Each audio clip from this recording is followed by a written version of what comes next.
So I can start with a little orientation about how we do this. Can everybody hear okay? Yeah. Just kind of wave at us if you end up not being able to hear okay. I'm Carrie Thomson. I am the mayor. I have my colleague, Dave Rollo, who's here, a longtime city council person. And every other month I do a traveling town hall, and we're getting into everybody's council district. So this moves around to all of the council districts because there are conveniently 6. That only equates to 6 months. So the months in between, I do traveling office hours, and that's an opportunity to just meet with me one-on-one out in the neighborhoods. So if there are things that maybe you don't want to come to a public meeting and discuss, they may be a little more private, or you just want to hear my straight opinion quickly about something, I'm going to encourage you to come to those office hours, and do encourage people that may not be here to come to those office hours as well. By and large, we're seeing people at office hours that never come to public meetings, and that's great to see. My administration's really looking for ways that we can make government really accessible and less intimidating to people, and really demystify it. So we are all about a government that actually serves the people and does it efficiently. And so if you have other ideas of how I can reach people that may not feel comfortable coming to these town halls, please do let me know. I'm going to have Desiree in the back wave her hand. She's our communications director at the city. Thank you for being here. And Margaret, my assistant, is out helping direct people. Those two, if we get a backlog here after the meeting and you're waiting to offer some thoughts, those two can also help intercept questions and or help with some follow-up. So usually I start off with a little, here's what I'm working on in the city and some topics that are coming up, and then the council person also does that from their perspective. And then we take question cards. We do the question cards because anybody who's been to a public meeting in Bloomington knows that sometimes a question is like 20 minutes long, and then we only get to answer 3 questions. So this is our opportunity to really have the questions in a concise way so we can give as full answers as we possibly can. If there's time afterwards, we'll have a little more of a back and forth conversation. So we want to make sure to make space for as many questions as we can possibly get. So with that, I will start. Desiree's going to pop back in. If you don't have question cards with you now, she's got them, and she'll be actively passing those out again. So as questions come up when we're talking, there's not a cutoff time for the questions. Pass them over to Desiree. And they don't have to be formulated perfectly. This is your opportunity to be as real as we're going to be with you tonight. So I want to start with some of the things that I have been spending some of my time on lately. Importantly, and probably the bulk of my time lately, has gone towards addressing the rise in street homelessness that we're seeing in our community. We're experiencing what the data now shows us is a really significant growth of people living outside. So that's what we mean when we talk about street homelessness.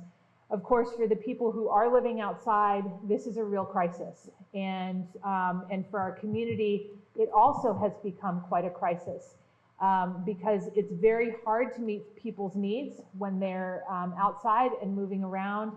And it is my goal to have a community that can truly say to everyone, we have a roof for you to sleep under tonight. That is the way that we as human beings don't have to spend all of our energy just trying to survive, and instead can really start thriving as human beings at the very top of our human license. So I have been working with, since my 4th day in office, which was the first time that we closed an encampment. That closure was planned before I got into office. I have been hands-on with each of the camp closures that have happened We are only closing camps when they pose a health and safety risk. We know that it poses other problems when people have to move, and it's my job as your mayor to keep everybody in the community safe. So we've had fires that have gotten out of control. The city ordinance is that you can only have an open fire when you're actively cooking on the fire. We have had other considerable safety issues happening. So we are working with people in the camps to ensure that they are aware of the safety precautions that we're expecting. And we're importantly working with outreach workers. And the main goal, though, is to ensure that everybody in our community has a place that we can offer them, which is a roof over their head and into supportive services. So Heading Home, which is really the umbrella organization that is coordinating all of the service providers, and in fact, the team has written, the Heading Home team has written the Heading Home plan. That is our long-term plan for making sure that homelessness is rare, brief, and non-repeating. As we carry that out, we also have seen this rise in street homelessness, and so the Heading Home team, a small group of them came together to write a housing action plan, and that is a plan to specifically address street homelessness. And so we're starting to work through the components of that plan. It is, of course, it puts hope on the horizon for our community, and it's a lot of work to do all of this coordination. And so we are learning the ropes of how best to coordinate. There are subgroups meeting of care providers, and it is my goal not that we have a perfect plan today, but that we implement this plan and we see where else we need to go next. So we know that this is going to be an incremental improvement plan. That was a long time talking about street homelessness. Stormwater detention. I know in this group there may be some people that are interested in plans for slowing down the water runoff. That we have looked at a Sheridan project, which is in the median of Sheridan Drive, sort of, I don't know, 3 or 4 blocks up from Bryan Park. We don't have a timeline or a finalized plan yet because we have been getting neighborhood input and we're looking at the trees that we'd like to preserve, et cetera. So my promise is nothing is happening behind your backs. We are really committed to engaging the neighborhood. It is important, especially as our storms grow more severe and our city is more developed, that we have a plan to mitigate stormwater runoff. And so we're looking at the best projects, and it's going to be a combination of projects. And I am really committed to making these projects look the best way they can possibly look, so that they do manage the stormwater, but they also are not an eyesore to the community, but hopefully more of an enhancement. Let's see, downtown construction. That has been a hot topic this summer. Indiana Avenue has been closed. Our project is pretty much wrapped up there, but now Poplars is under construction. So I know we're experiencing lots of construction, whatever the opposite of joy is, in our community, and grateful for your patience with that. My hat's off to our street crew and our engineering and planning department that have been working really hard to make it as easy as possible to get around downtown. It is the reason that we did not close Kirkwood this year, because the traffic patterns were just going to change so significantly that the additional closure of Kirkwood would have just been really troublesome for the whole community. I guess the last thing I'll say is recently we're spending a lot of time on budget, and I am grateful to our cabinet.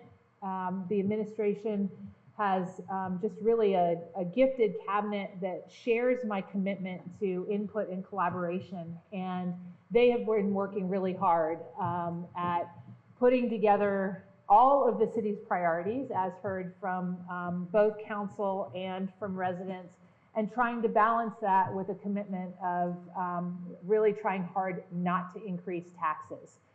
We know taxes have gone up. We still have one of the lowest tax rates in Indiana, but we know people are feeling it, especially people who are on fixed income. I am very focused on how we make Bloomington affordable for all kinds of people, and so we have a lot of priorities that we want to get accomplished, and we're not going to fulfill everybody's Christmas list this year, but we're going to do our best to meet the highest and most important needs of the city and plan for when we can implement the rest of the goals on the agenda.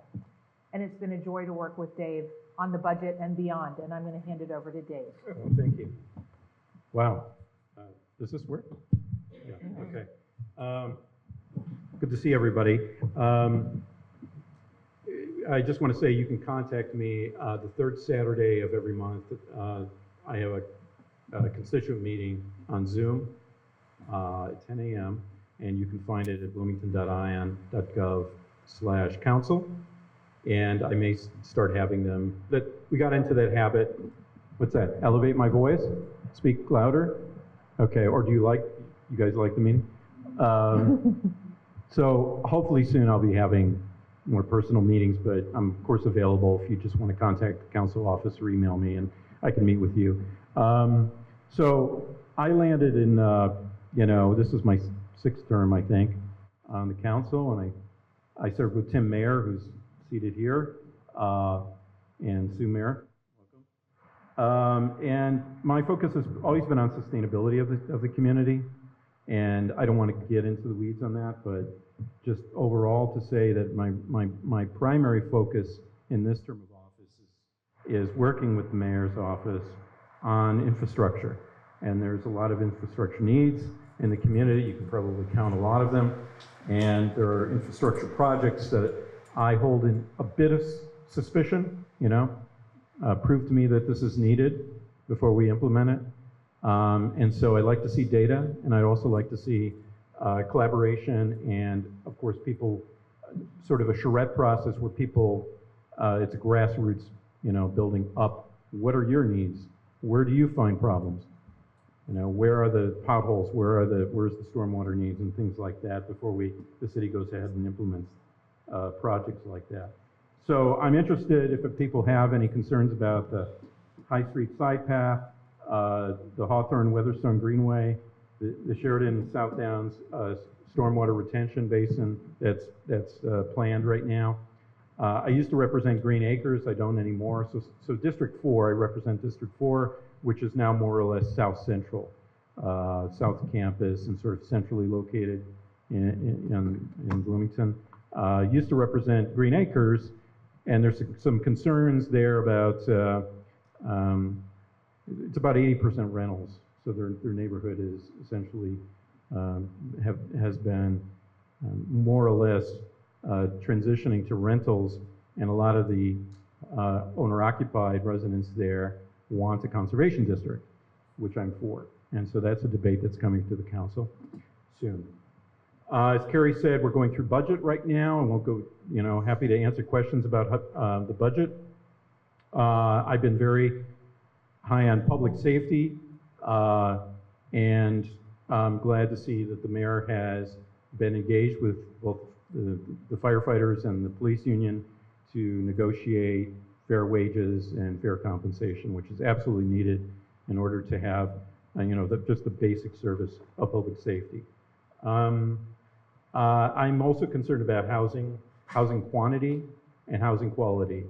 Housing quantity, we have a lot of apartments. We're heavy on apartments, and we're light on single-family homes.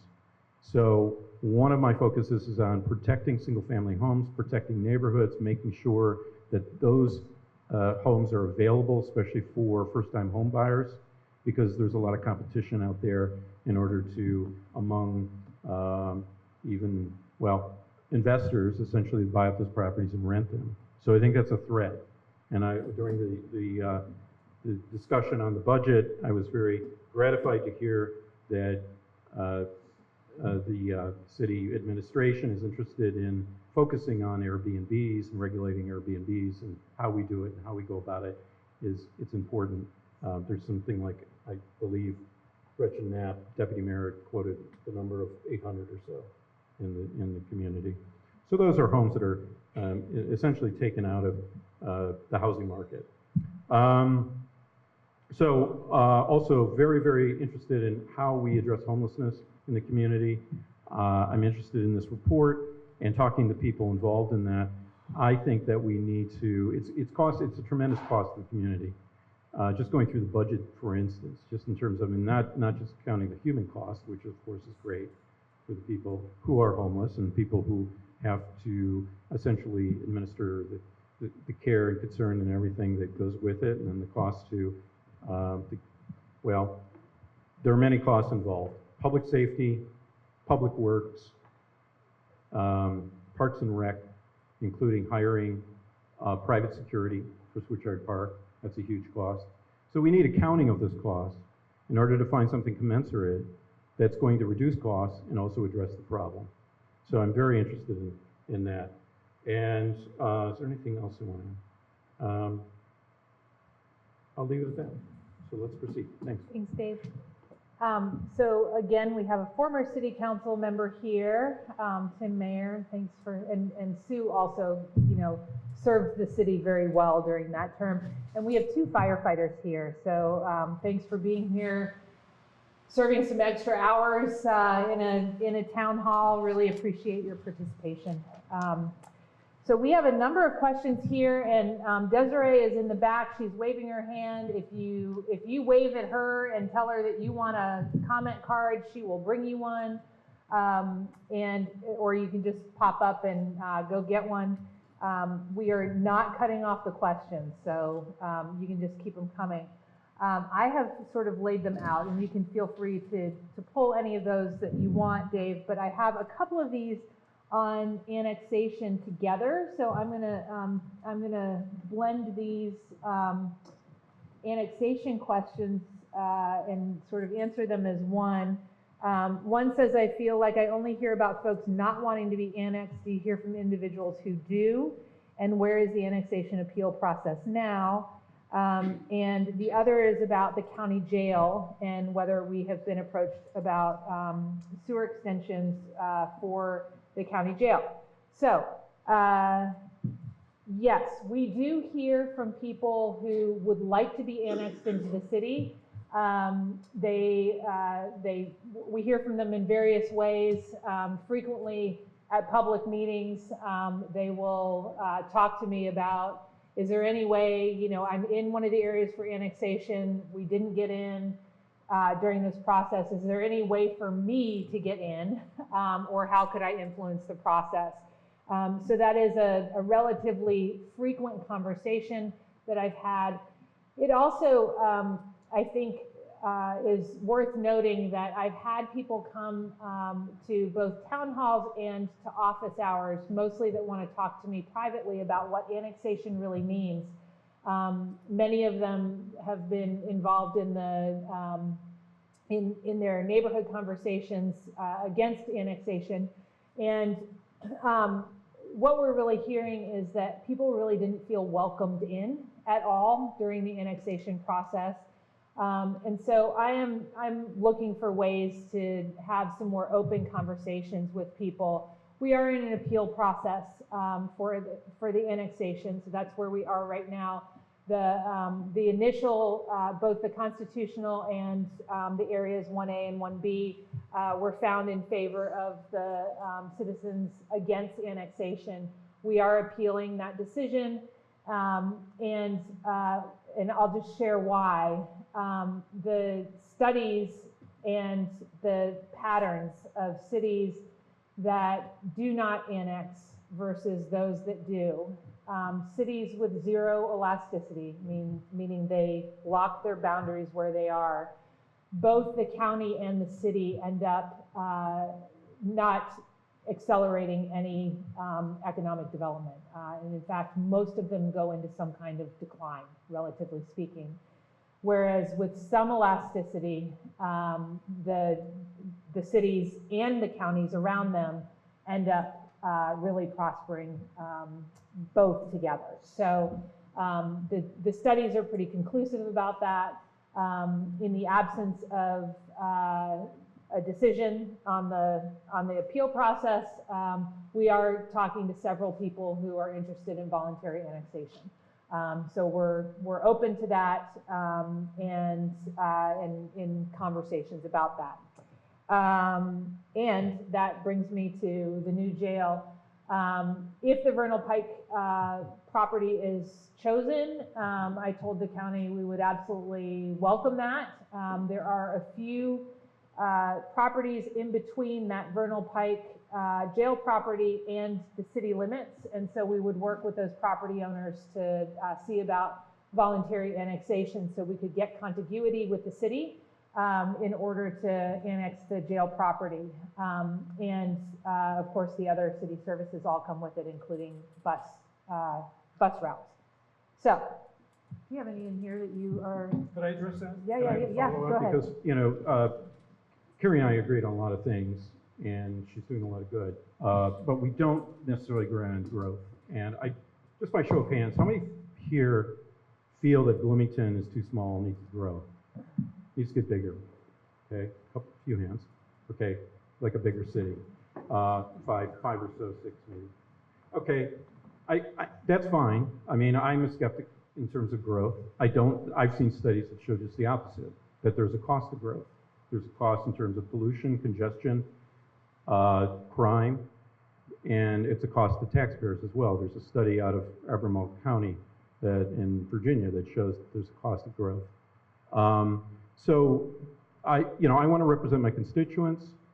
If you feel that it's, compelling reasons why we need to grow, I want to listen to you. But I also come from a perspective that I want full cost accounting, and I want to know, what are we going to grow into? Can anybody answer what if you want to grow? What do you want to be? Do you want to be Indianapolis? Do you want to be something bigger? What do you want to grow to the edge of the county? I don't know. So that's something that we need to think about, because there is a cost to water and everything. So I would much rather build wealth within a community by recirculating wealth in the community, not just grow. So I think that the cost of growth needs to be accounted for, and I'd like to see a study to do that, actually. I was opposed to annexation. I thought there was a process problem. It estranged county residents, estranged our colleagues in the county government who we need to work with, and things like jail and other interlocal agreements and things like that. I thought that was a total mistake. And I think that we don't have what's called concurrency. We've been talking about concurrency, or I used to talk about it. I have been for 20 years. And this is the idea of, are our services ready to expand? And in my book, they're not. I mean, just take public safety, for instance, which we're trying to catch up on. But we need 130 police officers in order to police the entire county, okay? And we have right now 86. So we need to get up to our level of 105 before we expand further. So I want to work with our county colleagues. I think that they're right. They've developed a comprehensive plan for the county which protects farmland, which I think is very important because we have we have scenic and aesthetic beauty in this area, and I think sprawl is an enemy to that. And so, but anyway, I'd like to talk to you about it further, and very interested in that subject. So in terms of the jail, I would like rehabilitation for homeless people. We need to make sure that there is a means by which they can kick if they happen to be substance abusers, they can kick their habit. I mean, they can't do it necessarily on their own. We need, the support that allows them to do that. Otherwise, they're just going to go right back out in the street again. So I'll leave it at that. Thanks.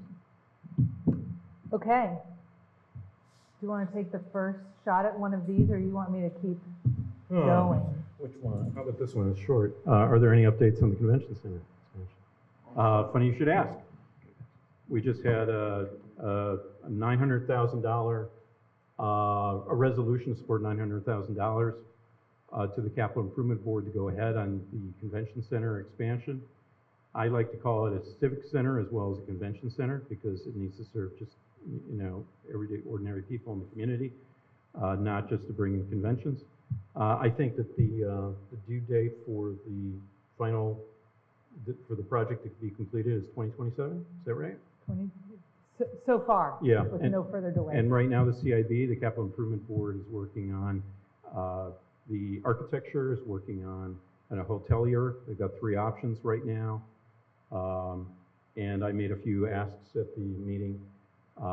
One was that hopefully it'd be aesthetic. Another is that it's made of local materials. Another one is that it pays people fairly, both the people constructing it and the people who are going to work there, the service providers there. So anyway, anything you want to add on that question? No, I'm, Dave and I have both expressed support for the convention center. We are at this point turning down some meetings and conventions that we just aren't big enough for. But as importantly, we're turning away community events because it's not big enough. The nonprofit I used to work for had a fundraiser once a year, and we had to cap how many people came to that, which also is somewhat related to how much you can raise because the convention center was out of space, and that's been true for about at least 12 years of that particular event. So it's an important space for our community, and I think importantly, our South Walnut Street and South College redevelopment has really been waiting for the question mark of what's going there. There is a public meeting for envisioning the convention center and the hotel piece of that. It's next week.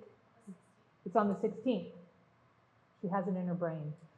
So everybody's invited to that. There's a little piece up on the Convention Center website. I encourage you to look at that. And please do give your input. One of the things I'm really encouraging about the Convention Center is that we don't turn our backs on the Beeline Trail, that we really are incorporating that.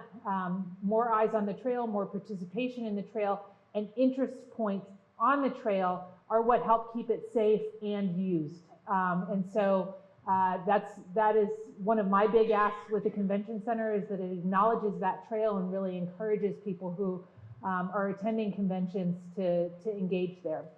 Can I have one more thing? Yeah. Just there's a misnomer, and you might have read about it at council, that with other priorities, why are we spending money on a convention center?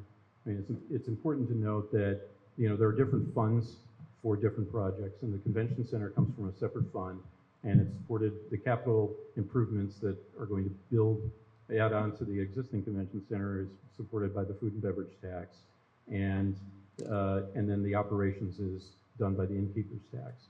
So it's separate than the general fund budget. So this is not something that we can sort of dip into. It's not fungible that we could support public safety or something through those means. So just want to clear that up. Yeah. So I have a stack of photos here that a business is really experiencing some significant challenges with people camping on their property and leaving trash and debris and needles and other things. And I want to,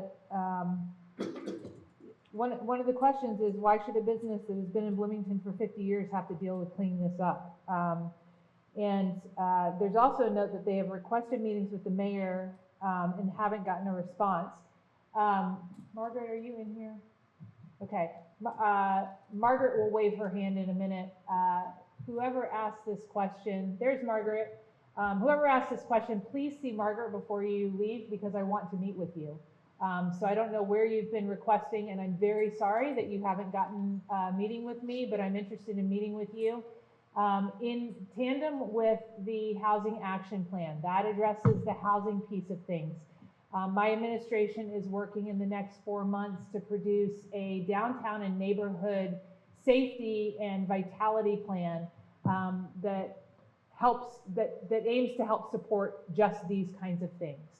You as a business should not have to pay to clean this up. We want to be good partners with you. We want to know how to support you.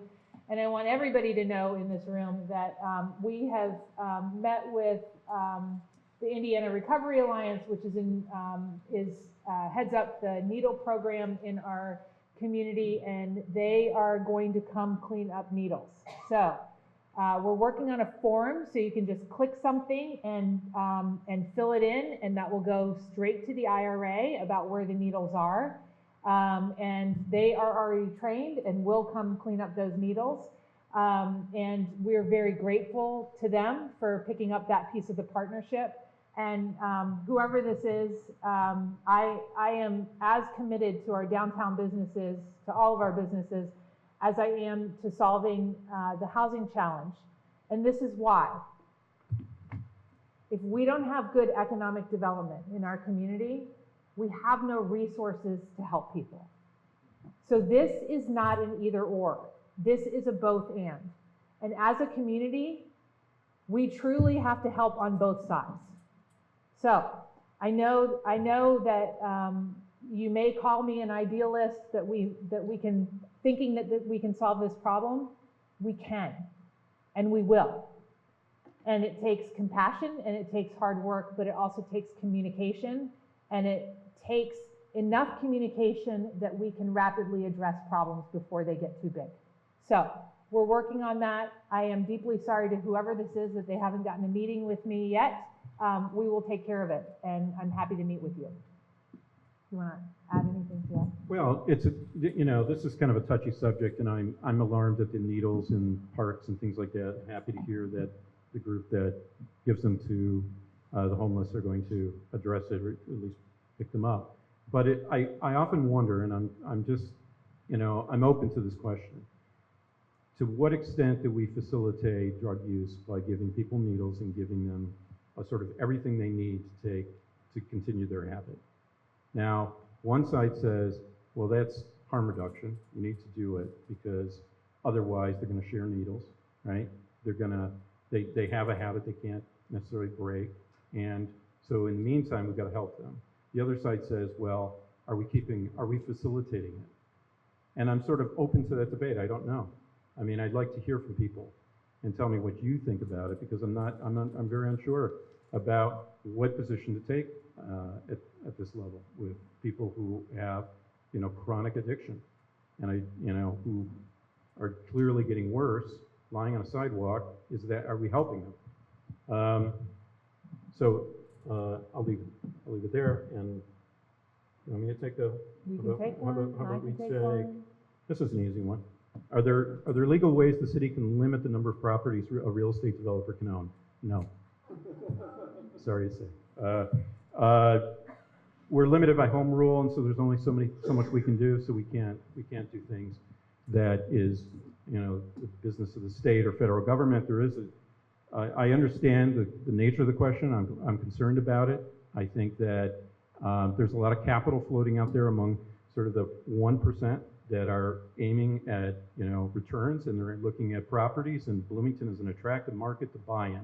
So I don't know what the numbers are, but I know in some communities something like 25 to 30% of home sales are bought up by hedge funds, and those are that's competition with just every first-time home buyers.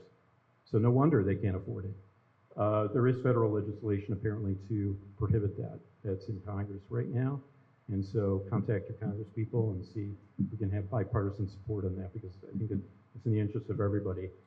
I can't remember who's the sponsor of that, somebody from Oregon. Anyway, but look it up. It's really important.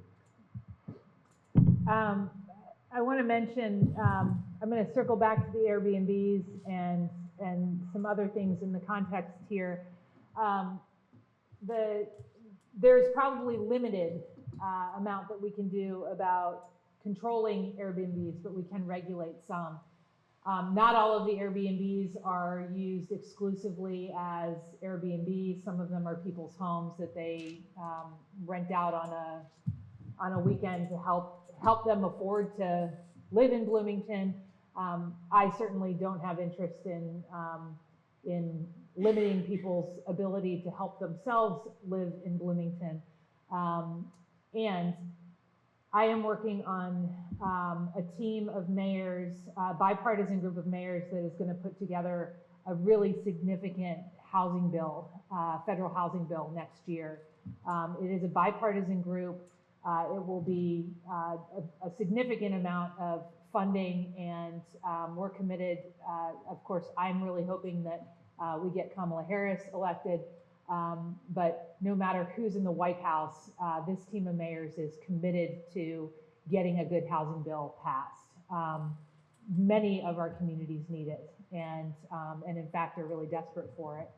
I do just want to make a couple of notes about how we operate as a community with the drug crisis that we're really facing pretty head on. People do need the opportunity to recover. And, you know, just a few years ago, there was a huge AIDS outbreak in Scott County, not too far from here. Hep C has been running rampant in IV drug users. That's why people need clean needles. I am not interested in feeding the crisis. I am interested in compassionate care for people who are finding themselves in chaotic drug use. And the way my administration is choosing to work for now is to really close Bloomington for business to any predators. And so we're trying to work upstream on the dealers and the people who are up to no good, and then take care of the people who are suffering. And so those are the principles that we're working on. The police are working with us on that. We have incredible care professionals. I do think that our jail needs space for people who have had criminal activity to actually recover. And frankly, our state and federal system needs better mental health care. Not all of these folks are criminals. They shouldn't be in jail. And our jails are not asylums. And so we need to actually treat the problem, which is in mental health. Many of these folks, I have not met a single unhoused person or a single person who's in chaotic drug use that doesn't have a story of trauma. If we have good treatment for trauma, while people are still children or teenagers or even adults, before they're self-medicating or before they are in really significant mental health crisis, then we'll be ahead of the game. That's what we need as a nation. All right, it's my turn to take an easy question. Which one is the easy one? Here's a thank you. A thank you? I'll take that one. This is from Wes Martin, who is on our firefighting team. Thank you to Mayor Thomson for your support for labor and city workers in this budget, in particular our firefighters. Thank you to Councilmember Rollo for your support for this budget. I want to give credit where credit's due. Dave has been advocating for funding for public safety for a long, long time. And I learned a lot from him when I was a non-mayoral resident, and continue to learn from him about how to run the city. So thanks, Dave, for all you've done.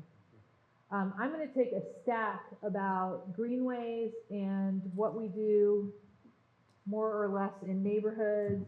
There's a bunch on the Hawthorne Greenway, which has been my least popular project. That's supposed to be funny. So it's there are many questions about why we do traffic calming and why it's important, and why are these greenways important, and why don't we leave neighborhoods alone if they're okay, and not do any more improvements. So these greenways, and I want to just say at the outset of these comments that my administration is working really hard on how we co-create solutions before we implement them. And so this greenway was designed in the last administration, budgeted for and planned in this administration. We did make some fairly significant changes to the greenway in between planning and implementation. But ideally, these conversations start before the pencil pushes the paper. And I'm really committed to it. If you haven't met David Hiddle, who's our new planning director, he's so incredible. I encourage you to show up somewhere where he's at a meeting. He first was a social worker and then was a planner. So he knows how to listen and to help implement ideas. And the thing that sold me on David Hiddle when he was interviewing was he said, I want to make it easy to build good things and hard to build bad things. And that's just a simple planning principle, right? And so we are proceeding with that in any greenways that we do. Greenways are, the paths for greenways are selected because they already are relatively safe, meaning they don't have a lot of cars on them. People may be biking on them now and walking on them now, and the goal is to make them safe for people who don't really know how to bike well on public streets. So if I want to take my 5-year-old and be able to ride downtown to the library, we want some streets where you don't have to fear for your life in order to do that. And so we try to do this in the most aesthetically pleasing way that we can. My commitment is, and my commitment is not that you're going to love everything that my administration carries out, as I know I've already done some things that people don't like. But my commitment is that I am going to listen. And I'm going to listen as well as I can, and then implement what I think is in the best interest of the city as a whole. That may not be what you want me to implement, but I am. My job is really to look out for the city as a whole and to listen for what's best overall. Mayor, could we have a show of hands on people's feelings about Hawthorne? We can certainly have a show of hands, but I don't think that we need to revisit Hawthorne. Well, I think you could have put it on hold, and I think you could have actually listened to us. You say you listen. Everything you say sounds good. I'm ready to vote for you for president. But, excuse me, you gave us the finger. So I just want to, first of all, say I'm happy to talk to you after the meeting. I did listen, and that doesn't mean that I did everything everybody asked me to do. And excuse me, I am still speaking, and I didn't interrupt you. I will continue to listen. We have already completed the Hawthorne Greenway, and I know people aren't happy with it. Some people are not happy with it. Other people are really happy with it. And so, well, other people are happy with it. And you interrupted my street. You interrupted the historic nature of my street. Okay. It is a city street, but I don't want to get into a back and forth here. I'm happy to talk to you afterwards, and I'm sorry you're unhappy with that project. I'm not the only one. Understood. Can I pick Yeah, up on that? sure. I'm delighted with the traffic calming on First Street, and I want to thank the city for doing that. On First Street, I'm not talking about Hawthorne. You're on First welcome. Street. So the Hawthorne Weatherstone Greenway, I opposed it. It started before Carrie. She did decide to continue it and modify it, and did do modifications on it. Had a meeting inviting various people to weigh in. But it's instructive because I think this is a project that someone, I'm not sure, I was the one, but someone called it a solution searching for a problem. And I think that's accurate because it's a low volume, low speed street. It's an existing greenway. It was signaged as such. I used it. There might have been a need for a connector to Weatherstone because you couldn't go through, although there was one if you want to block around, you know. So what I thought we really needed was a traffic light on either end of it, because you need safe crossing across Atwater and Hawthorne to mirror what we have over on 3rd Street and Hawthorne, and then one over on Hillside for kids to cross to Templeton, et cetera. But anyway, there's something structurally that we need to change, and I'm hoping that maybe you all could help me convince other council members to put the council in control of the final say of these projects. Because right now the final say is in the hands of the Bike and Pet Safety Commission. I respect them, I think they do good work, I think that they're all experts, but they have they're looking at something I think that's pretty narrow. And I don't think that they're also, well, by their nature, they're not responsive to the public. I mean, we're elected, and so it should be our responsibility. So I brought legislation forward to do this. It's failed in the past. I've done it a couple times. I think Andy Ruff's going to take the next try to bring it and get it passed before council. So if you could help us, if you believe in that, if you think it should be in the hands of the council to hold us responsible for it, so you can vote us out of office if you have the wrong result in 4 years or whenever, then, you know, please contact other council members and convince them to support this, to put the, you know, the final say into the hands of the council. Thanks.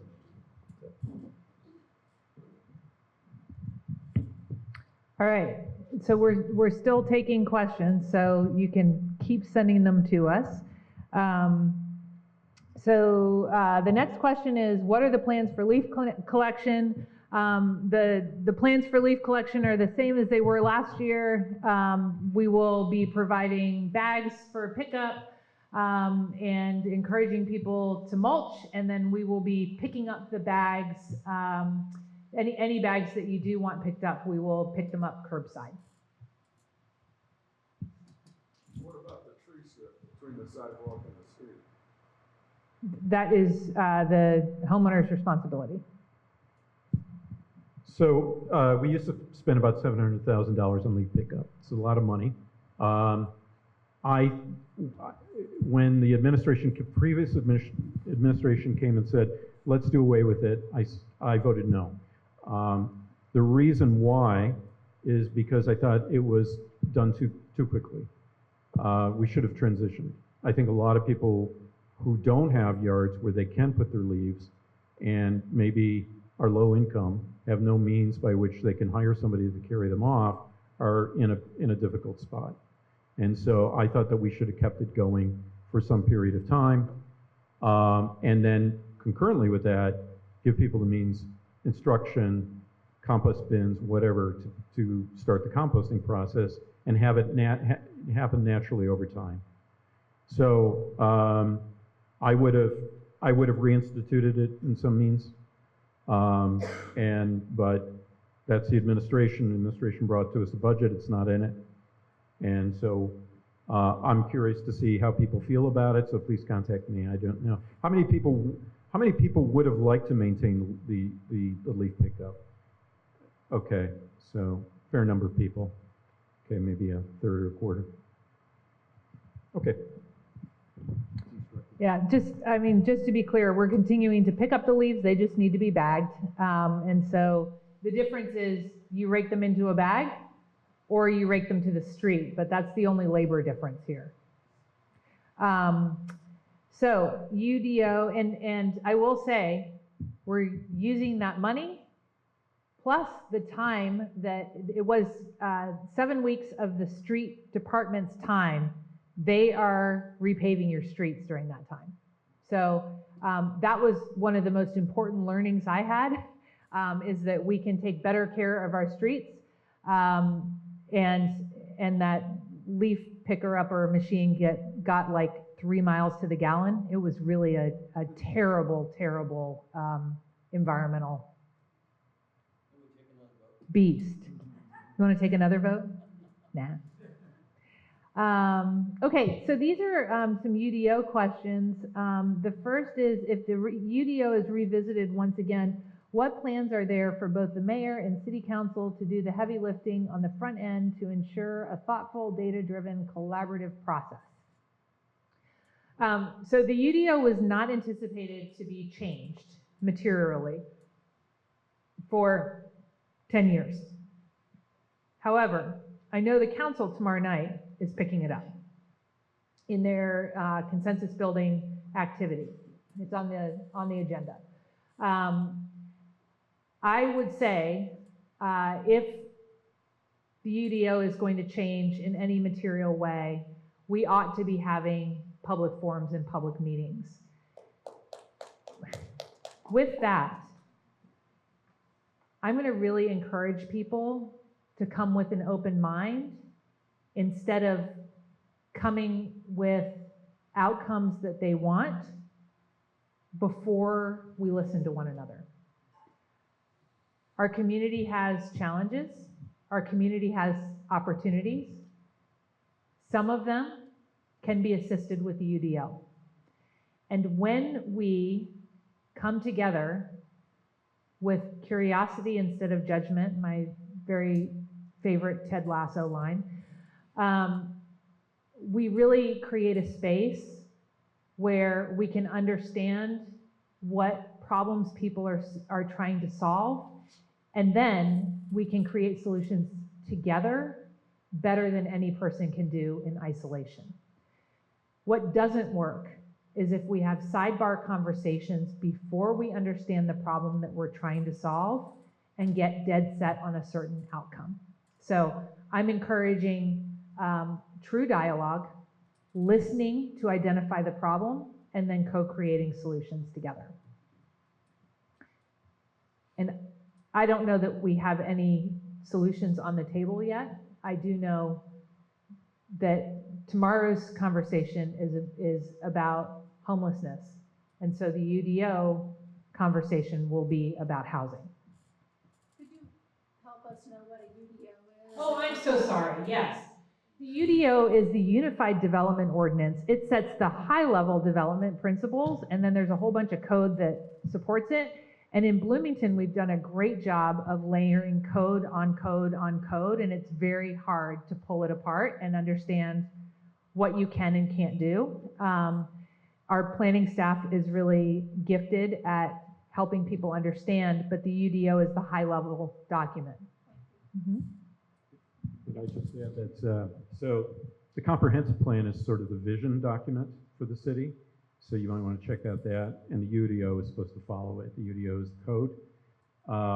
I had a different interpretation of what the UDO would consist of, as well as the comprehensive plan. That is, they were told, we had a discussion about this when we adopted it, both documents, and that was that they were dynamic documents, that they could be changed. That the former mayor likened it to a loose leaf binder. I don't know if that's the analogy I would use, but the point is that we should be able to modulate things, you know, of course, correct.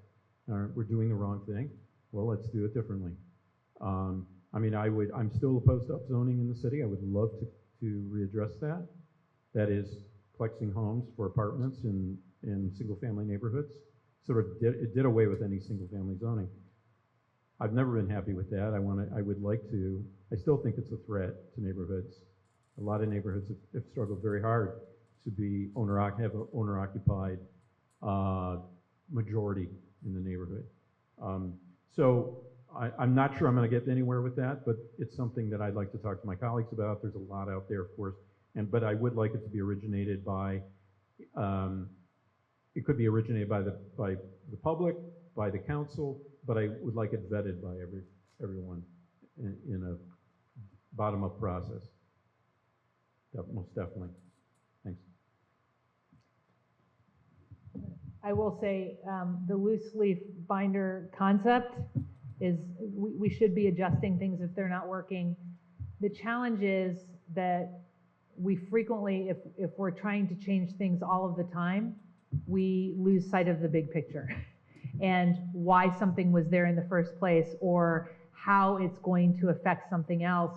And the public's frankly not as engaged. When we redo the entire UDO, we get some public engagement, and my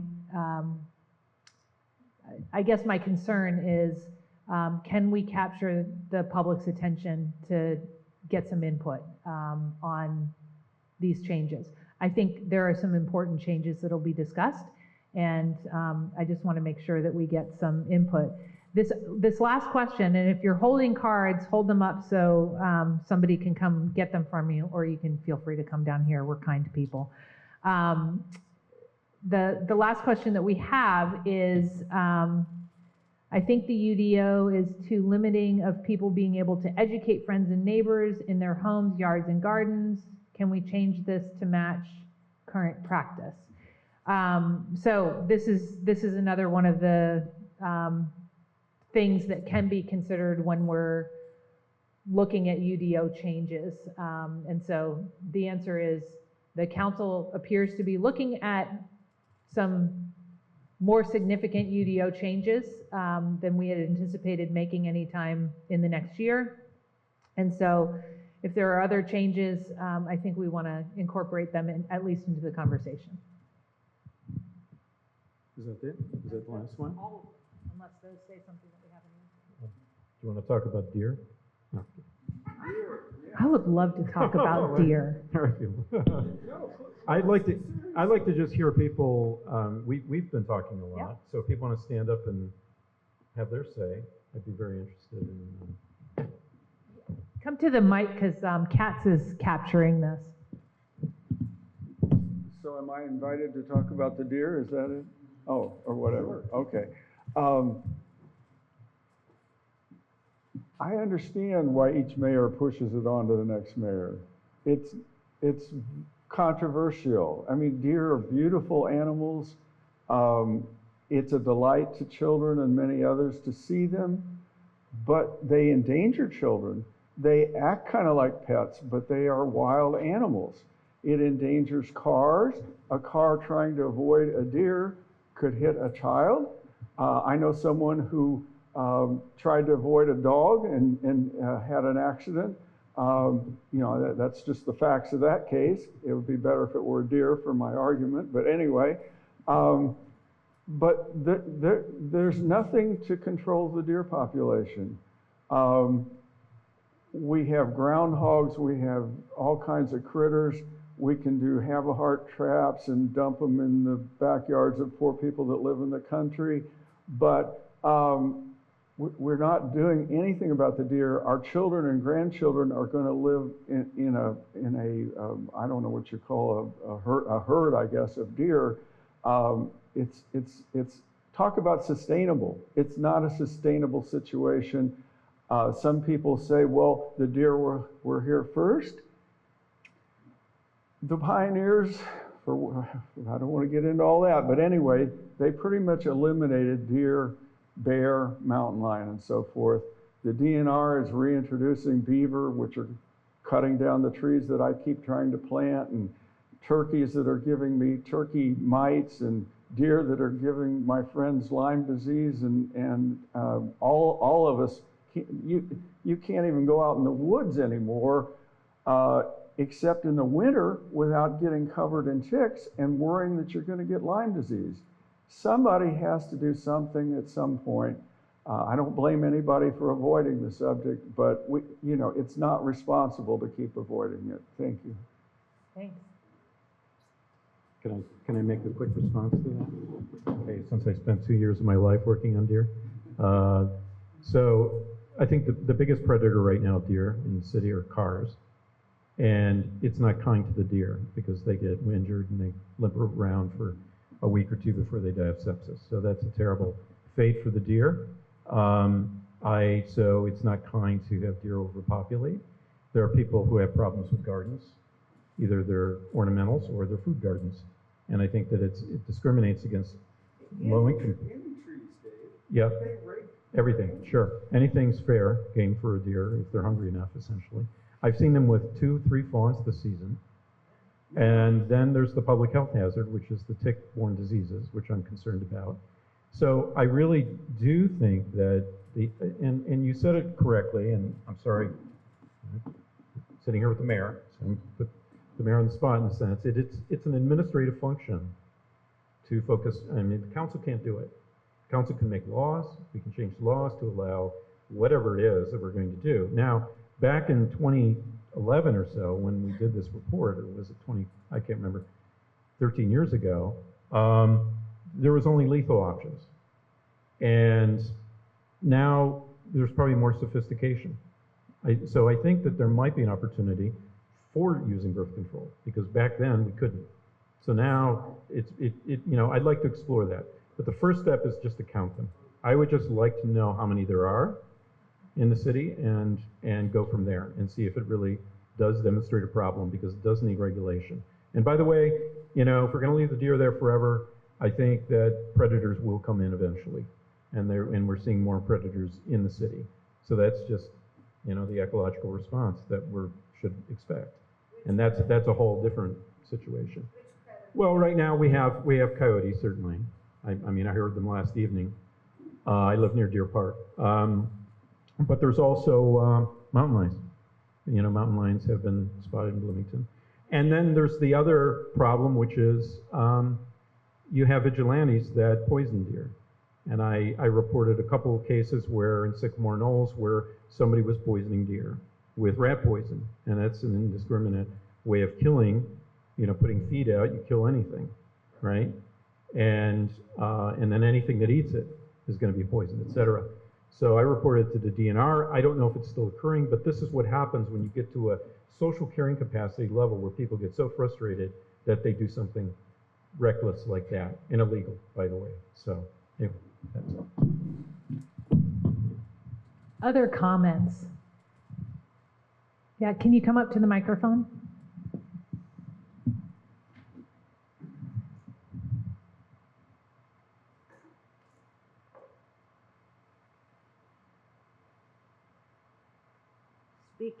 Speaking of deer, I just don't like to come home and have to sit in my car and honk the horn to get the deer to get out of my way so I could get in my door. So, I'm intimidated by them often. But the weirdness is you walk up a sidewalk and you greet a deer face to face. And I've taken to talking to the deer, and it's so ironic. It's fun and amusing, but I really think it's quite dangerous for them and us. And I heard the shrieking last night, and it was horrific. Dave, can you describe if it was the deer being hurt by the coyotes or what? That was horrible. I heard coyotes howling. I don't know what so you heard an animal being attacked. I didn't know what I was hearing, but it was that coyotes just screeching? So in order to avoid any further trauma to those who don't want to listen to what was happening, I'll encourage this part of the conversation to go on later. It sounds like there are some coyotes around. Anybody have any other comments? Otherwise, we can close up and have little conversation afterwards. Yeah, can you come up to the microphone?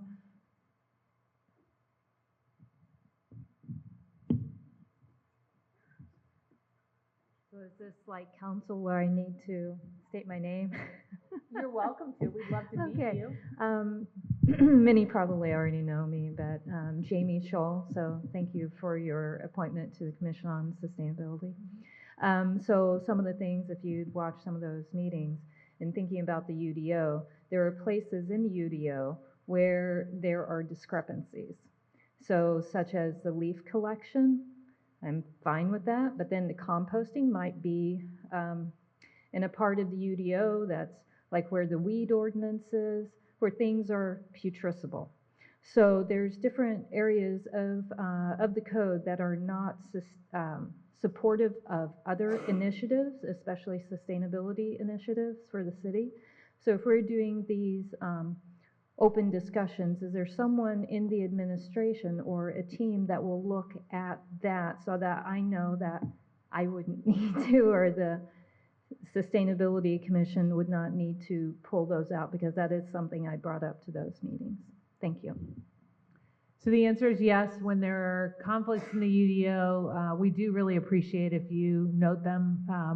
You can send that to my office, but more directly, you can send it to the planning team because they're keeping track of those things for sort of UDO cleanup and maintenance, especially where there's conflicts that need to be addressed. They just did a wave of those sort of edits a couple months ago.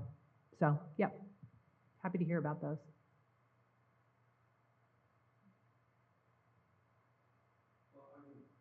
Okay, come on, Jeff.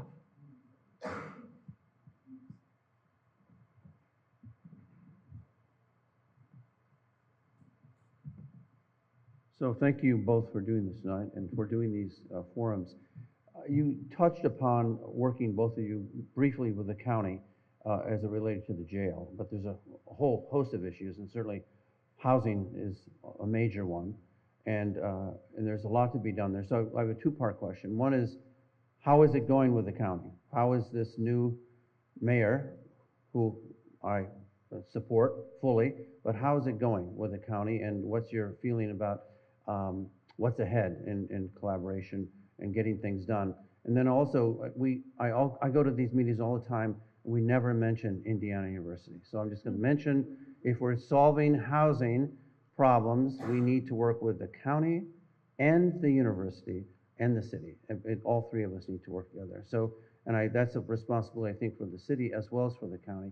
But we have to figure out a way to work with all three of us, especially when it comes to housing. Thanks. Amen. You got one round of applause back there. That's it.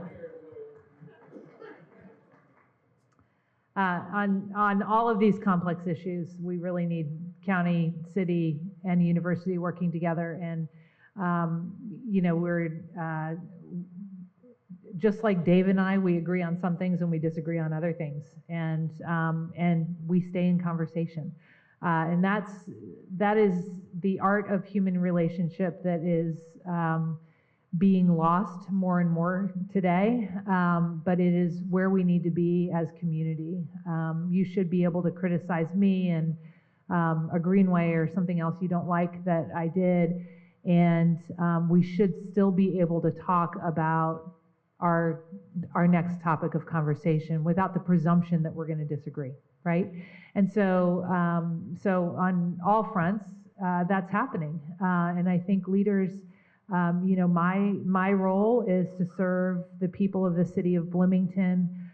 Pam Witten's role is to serve all of Indiana University, and the county, of course, is looking out for everybody in the county, and most of that population happens to reside in the city, but not all of it, and so our takes on different issues may be different, but I'd say that we're working really well together.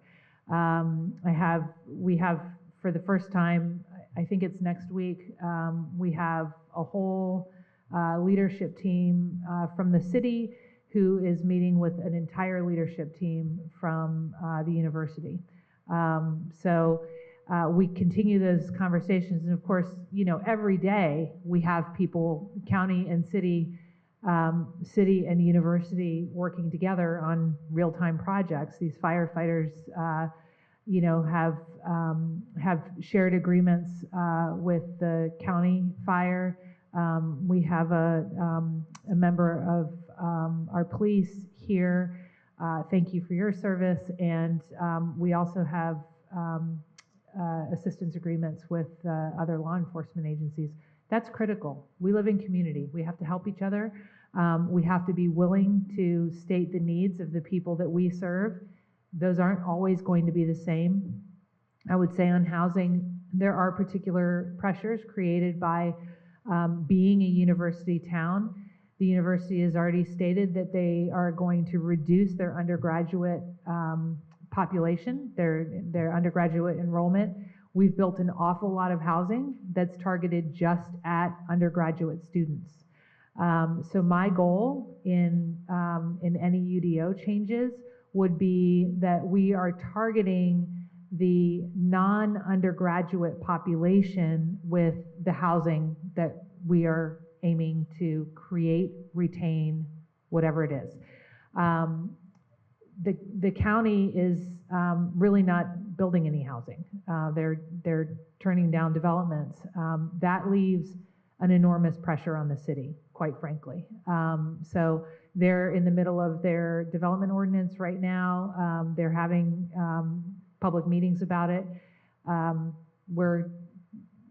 know there are organizations that are commenting on that. That is their development process. We have our city process, but you know, it's one of the things that that we could probably lift each other's boats a little bit better.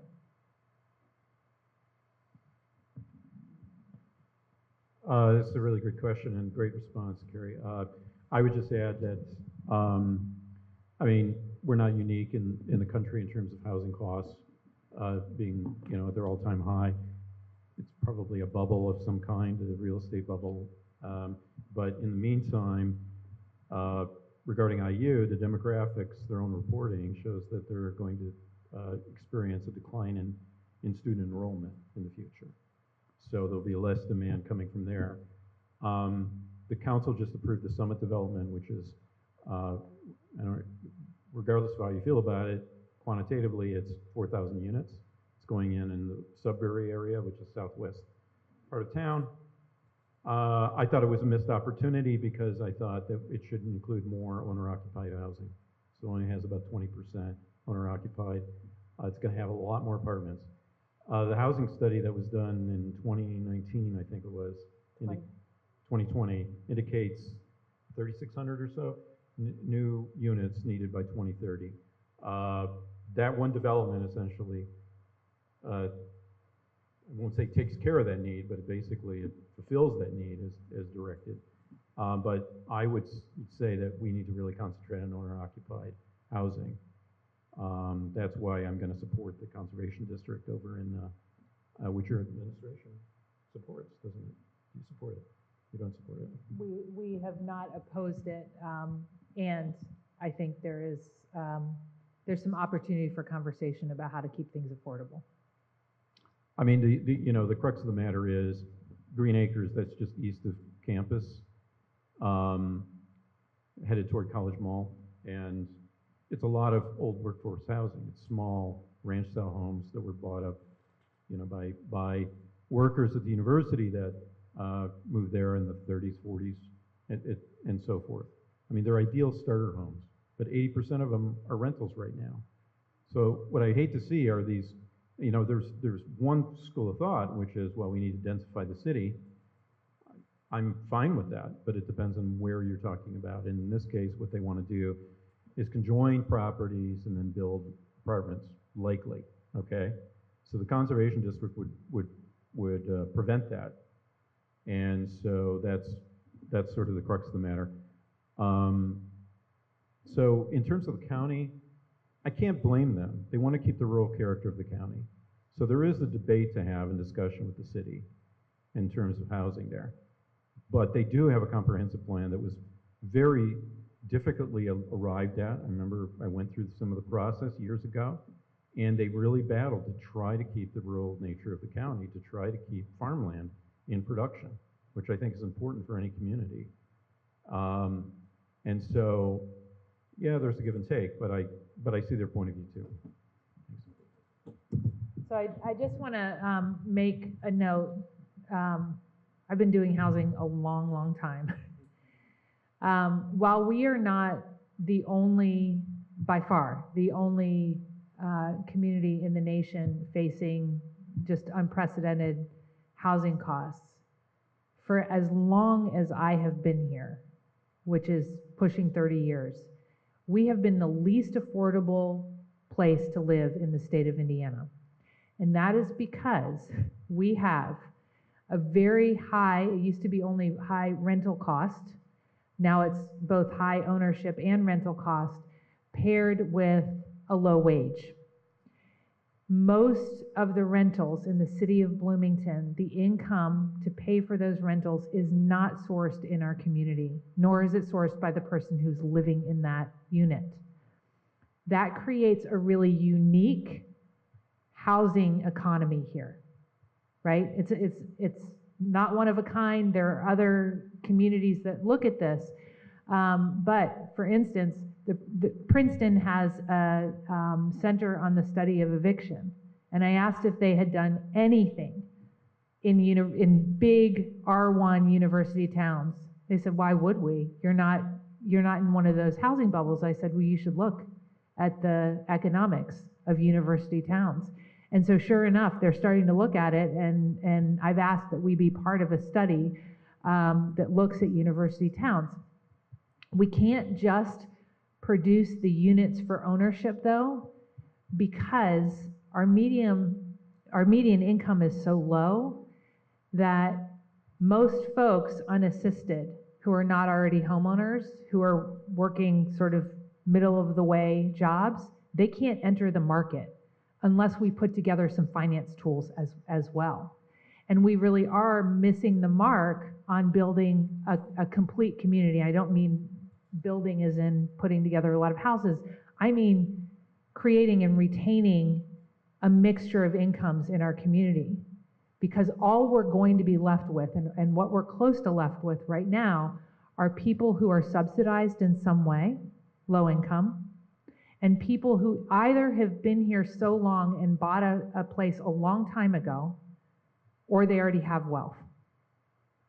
It's extremely hard to enter our market right now. So we need to do something about it, which is why we pushed pause for a little while on Hopewell to see how we can get creative with that. It's why if we're going to look at the UDO, I'm interested in how we get units that are attainable for the middle class. Because a thriving community takes us all. And we can't have people who are driving in here to work jobs who don't feel welcome as part of our community. They're part of us and we need them.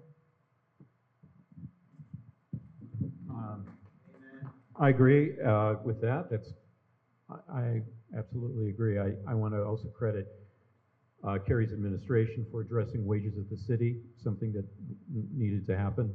And we had an independent a consultant report, the Crow study, that indicates that we need to raise wages, and her administration is attending to that, which I really appreciate. But we're jobs rich and wage poor community, and we need to increase the wage floor. And I'm happy to work in any way we can to do that. And we have a large service sector that are, really struggling in this community and can't afford to live in the community. So, so one of the reasons why we really pushed for unionization of the hotelier, make sure that they aim for that, make sure that the wages are competitive and appropriate for the community. So, thanks, Gary. I think if no one's sprinting up to the microphone, we'll close out. But first, I just want to say thank you to all of you who spent an hour and 21 minutes with us tonight. This is an investment in your community. I learned so much from these conversations, and I really appreciate you taking your time to come out and be with us tonight. And Dave, I know you are meeting rich, and I appreciate you attending tonight and investing in your constituents again. It's been a lot of fun. Thanks, everyone.